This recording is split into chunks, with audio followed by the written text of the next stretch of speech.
Hey, ça nous permet de sauter ça dans la section 3, les régimes hypocaloriques.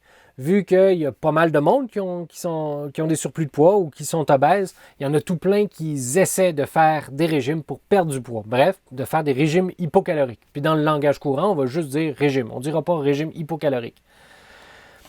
La plus belle information qu'on a trouvée, je trouve, c'était le rapport de l'ANSEE en 2010, l'Agence nationale de sécurité sanitaire de l'alimentation, de l'environnement et du travail, en France. Fait que c'est chapeauté ça par leur équivalent de ministre de la Santé en France. Là.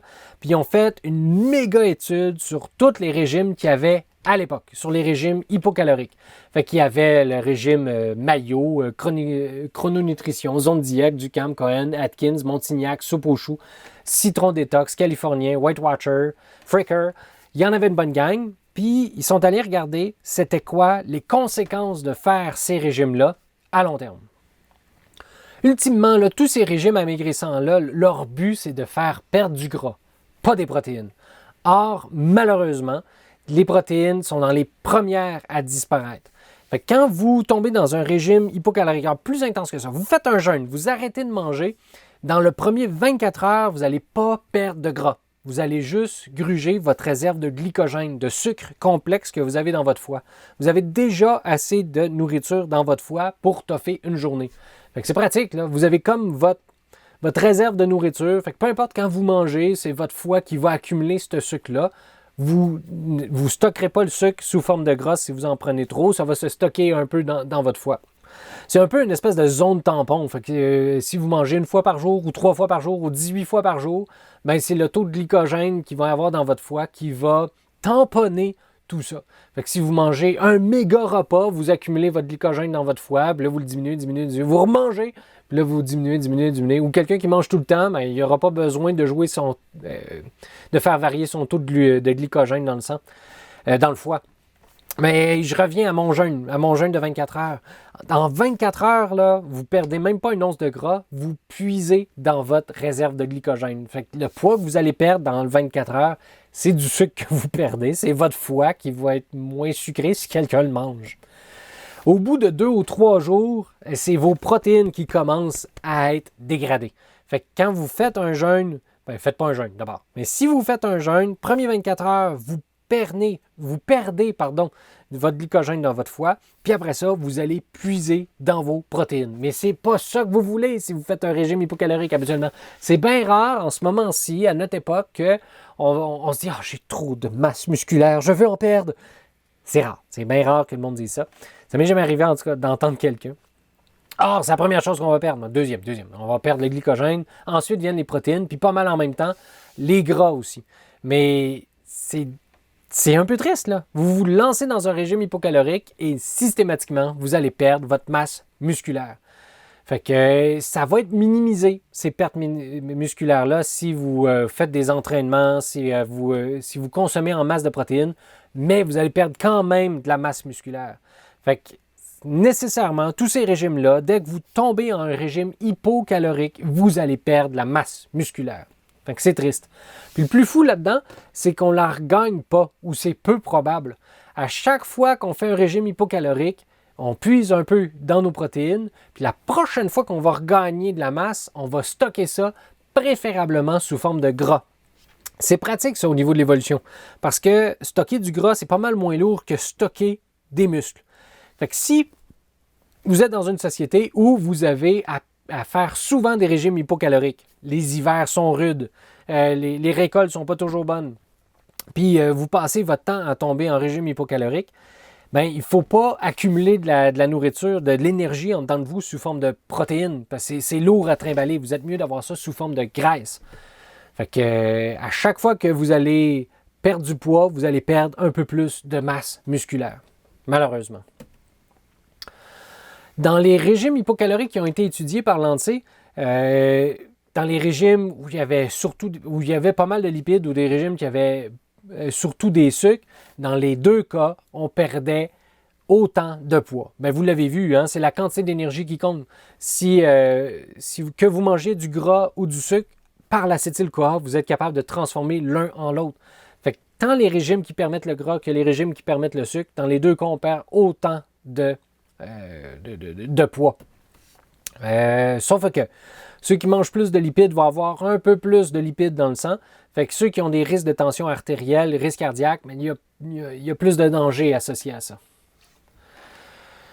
Il y a une couple de problèmes avec les régimes hypocaloriques. Fait que dans la totalité des régimes qui ont étudié dans le rapport de Lancet, malheureusement, c'est que ça libère des polluants organiques persistants dans le sang. T'sais, on a vu les molécules qui étaient hydrophiles puis hydrophobes. Quand vous allez à la toilette, là, puis que vous urinez, vous êtes capable d'évacuer toutes les molécules hydrophiles. Ça se mélange bien avec le pipi, pas de problème.